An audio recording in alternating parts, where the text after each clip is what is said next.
Hi everyone, my name is Emma, this is Emma Rose and Books. Today I wanted to film for you my October wrap up for everything that I read in the month of October. I read 5 books this month. So the first one that I want to talk about is this one, Resistance by Anita Shreve. I was going through a phase where I didn't really have anything on my bookcase that I was particularly interested in reading, and I was over at my mother-in-law's and asked her if she had anything, and she handed me a couple of books, one of which was this. And I can't remember if she said she'd read it and enjoyed it, or that she'd heard good things and wanted to read it, or I can't really remember. But anyway, she gave me this. So it's set in a Belgian village during the Second World War, and an American bomber called Ted, his plane crashes near the village, and he's taken in by a Belgian couple who are a part of the Belgian resistance, called Claire and I can't remember the man's name. And he's nursed back to health and kept hidden from the Germans. And, you know, the plot evolves from there. I found it very interesting in that, I don't know if it's because I don't maybe know very much about the Second World War, I don't know, I thought I knew a lot but maybe I don't, or is it because I'm British and therefore live close to France, but my concept of the resistance is the French resistance.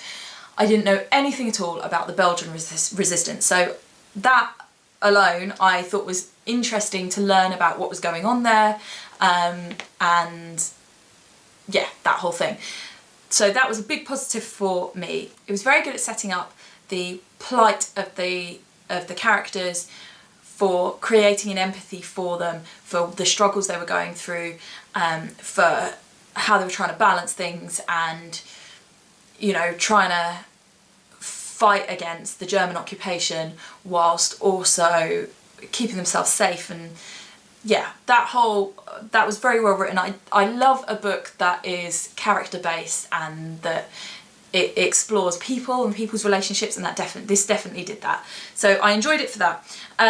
It is primarily a romance, and for me, I guess that was a big part of the downside. Actually, the romance is pretty well written.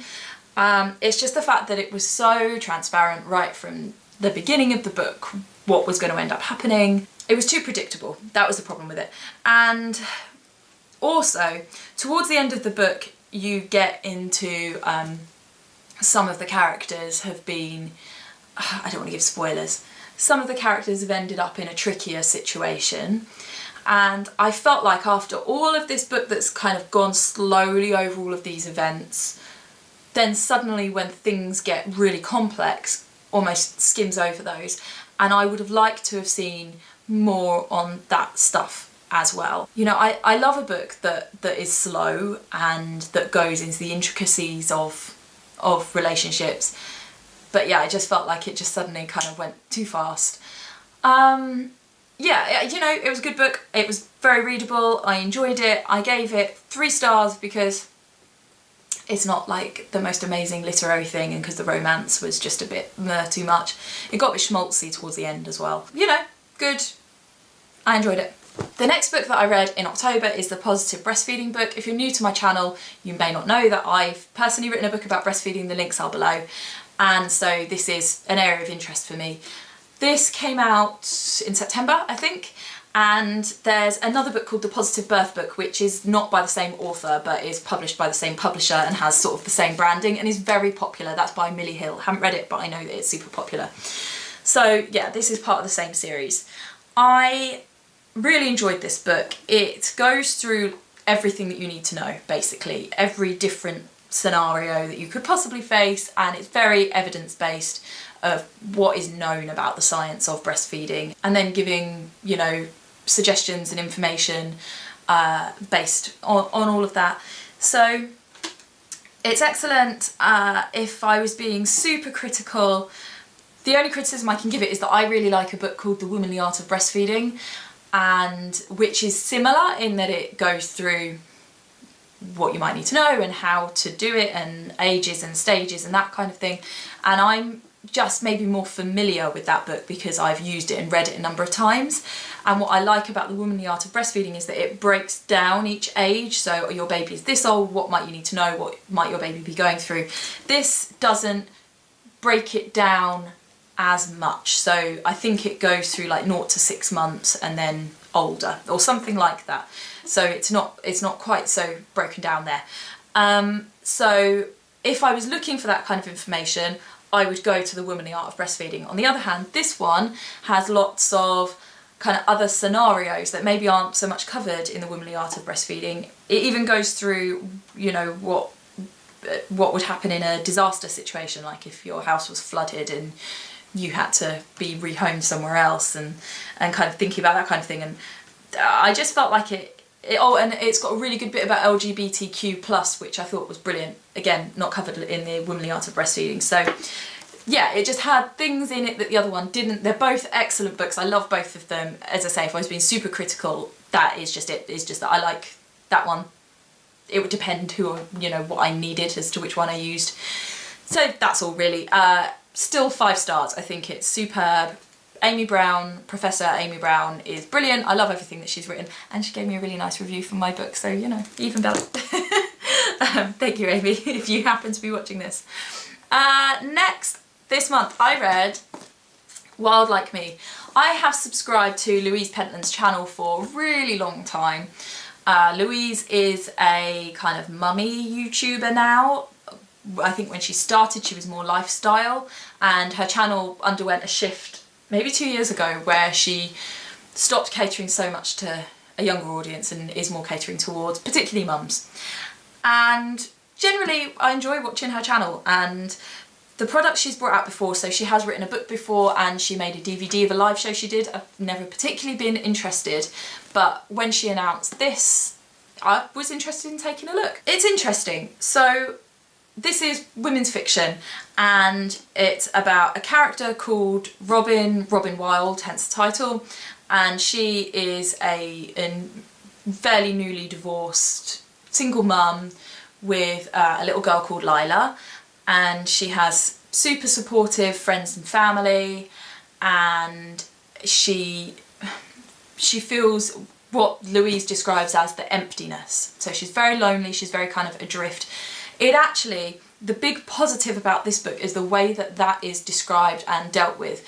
It's not something I'd really thought about before, despite the fact that I was brought up by a single mum.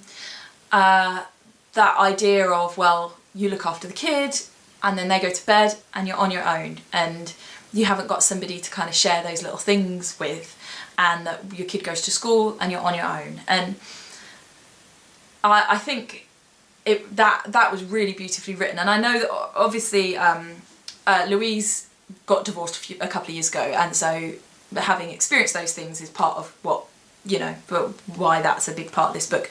That is extremely well done. I like the writing. I think it's funny. I think it's one of those, it is like your holiday book or your feel-good book, or, you know, I mean, I was just coming up to launching my book and I needed stuff that wasn't going to be super challenging to read. It's just sort of feel-good, fun, and it does that. It absolutely does that. I'm not a big women's fiction reader. I read them occasionally just when I'm in the mood for something light. And so for me, although I enjoy it, it's never going to be like a high rating for me because it's not a genre I love. It's a genre I occasionally enjoy. I've read some terrible women's fiction and I've read some really good women's fiction, and I'd say that, you know, it's good. I like the writing. I think it's very warm and engaging. But things that I didn't like, it bugs me when you're looking at kind of a journey of self-discovery, so this character kind of finding herself, getting out of the emptiness, when a big part of that is centred around a crusade for finding a man. You know, funny enough, my husband and I were talking about this last night. We watched the Louis Theroux documentary about love, and that's about polygamous relationships.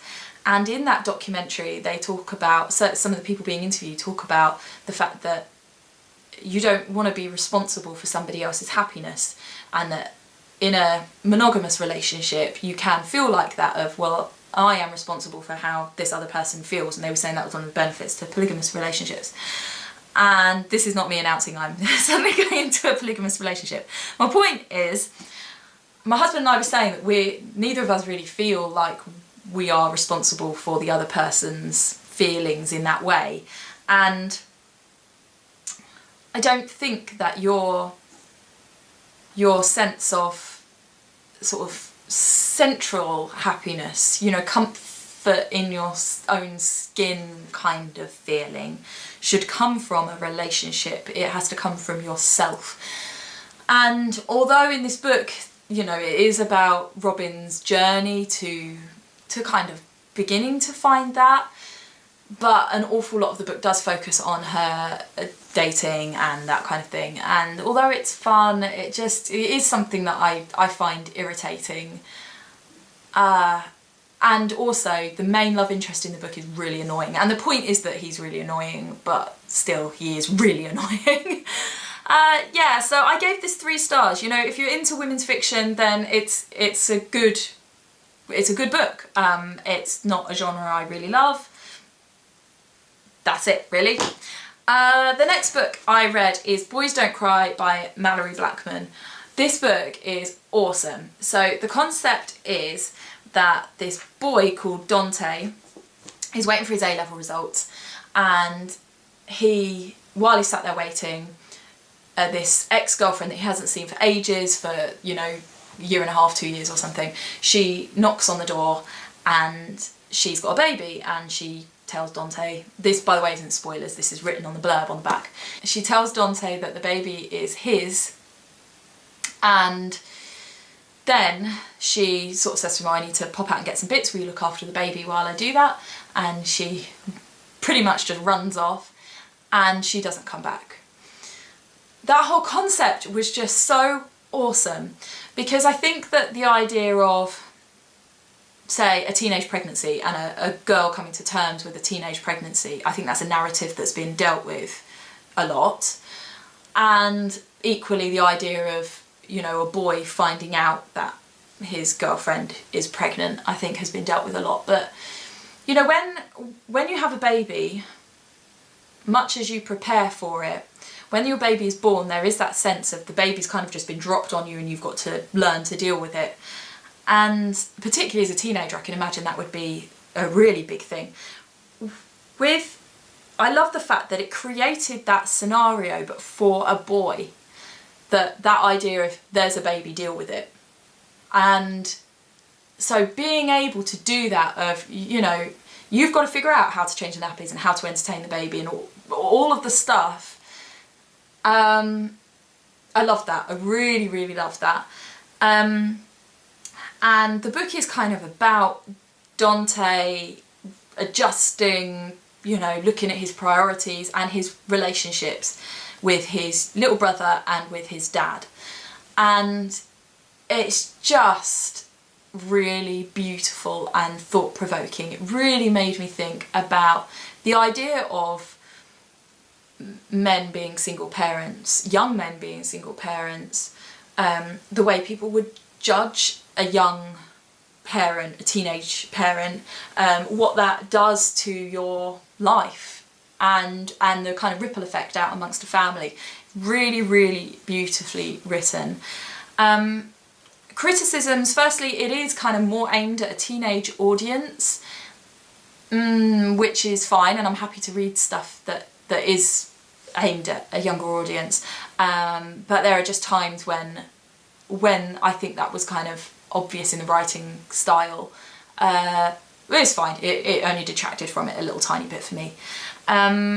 Also, the dad character, although he was brilliant, and just this amazing male role model for the 2 boys, there were times when he kind of went into these long soliloquies about how he felt, or I don't know, where he almost became like this perfect dad figure, and that bugged me. He's not supposed, like, he's not written as a perfect dad, but there are just parts of it where he's kind of being wise, and it became a little bit too much. Again, minor detraction from the fact that this book is absolutely superb. It's so beautiful. I gave it 5 stars. I absolutely loved this. You know, it's about people, it's about relationships, it's about babies and parenthood, which is also my thing. So stunning, and I thoroughly recommend it. Right, and then the last one I read this month is The House at the Edge of the World by Julia Rochester. Now, I read the first 4 books that I've talked about in the space of 2 weeks. I was really on a roll with reading, and then I got into my book launch and my head was all over the place with sorting all that out and, you know, dealing with everything that came up after the book came out. And I just felt a bit all over the place, and I couldn't focus to be able to sit down and read, and I was just constantly distracted. So when I finally got into reading this, even by the time I got started on it, I was just a bit not in the right mood really to be reading. And this is a book club read for me. This is one, actually I wrote about this on my Instagram, that what we did, because our books, so we do it through the library, and our books hadn't come in, you know, where we all have the same book all together, and whatever it is that we've got on order hadn't come in. So my friend who runs the book group just went and picked random books off the shelf, and then she wrapped them up and she put some of the, you know, where they have the descriptions on the back of the reviews. So I think on this one she put intricate, involving, vivid, which is the Daily Mail review. So she wrote that on the wrapping paper, and based on the review you picked some books. So I picked 2, and this was the first one. The other one I haven't read yet, so I'll talk about that next month. But I thought that was a really cool idea. So if you're involved in a book club, it's a good idea. Anyway, this is so my kind of book. I was really pleased when I unwrapped it. First of all, the cover is gorgeous. I'm into the sea, it's absolutely lovely. The book is set in Cornwall, which also, I went to university in Plymouth, which Plymouth is in Devon. I absolutely love the southwest. I get down there whenever I can. I often say it's where my soul belongs. Like, I really feel a strong connection with the southwest. I love books that are set there. This book has everything going for it, and literally the only reason that I didn't engage in it was just where my head was at. So the story starts off with the dad. He jumps off a cliff and he leaves his twin boy and girl children, Morwenna and Corwin, and his wife and his dad. Leaves them all behind, mourning, and the book goes through what happens to those characters basically, and it's largely told from the viewpoint of Morwenna, and it's just about kind of families and how they deal with things and all of that stuff. Things I loved. The setting was beautiful. It was very Cornish. It felt very Cornish. It was just kind of wild and bleak and beautiful, and, you know, the gorgeous scenery and the crumbly house. Yeah, I love that. I like the kind of the characters, the feel of it. It just the setting was very, very good. In particular, the grandfather character was really lovely, really interesting, and I liked the way that the relationships were played with and thought about. So all of that was absolutely brilliant. Things that I didn't like about it, the main character Morwenna is quite annoying. There are aspects of her that I really liked. She works as a bookbinder, which was kind of fascinating. Certain aspects of her personality are interesting, but there are times where she just seems a bit kind of self-indulgent and annoying. The end of the plot, it didn't surprise me, and I often do see plot twists coming, because I think that when you read a lot you almost look for it, and you kind of are looking for where is this going, and so, you know, it was fine. It didn't detract from it, but I certainly didn't have a, oh wow, didn't see that coming kind of response with this book. I don't know whether people would, I don't know. But, so that for me kind of took away from it a bit, but not in a big way. Also, there's a plot device where the grandfather is painting this big map of the area, and I started out really enjoying it, and then it got to a point where it felt really forced, because it's very symbolic, and it felt a little bit too much. But as I say, you know, this is very much my kind of book, so I gave this 4 stars. I wish I'd have read it when I was more in the right place, because I don't know how I would have felt about it then. I very much felt while I was reading it that I should be enjoying it more than I was. But as I said, it was nothing to do with the actual book. I can't really criticise the book. It was about me. So yeah, I'll give it 4 stars because of that. So quite a varied bunch this month, but I enjoyed it, and yeah, good. Leave me a comment if you have read any of these, or if you've read anything by any of these authors, or you know what you think. Leave me a comment. Oh, and if you are on Goodreads, the link is below. I've started trying to use it a bit more, so please feel free to add me if you'd like to, and talk about books and all that. And please, like if you did, please subscribe for more videos about reading and about writing, and I'll see you all for my next video soon. Bye!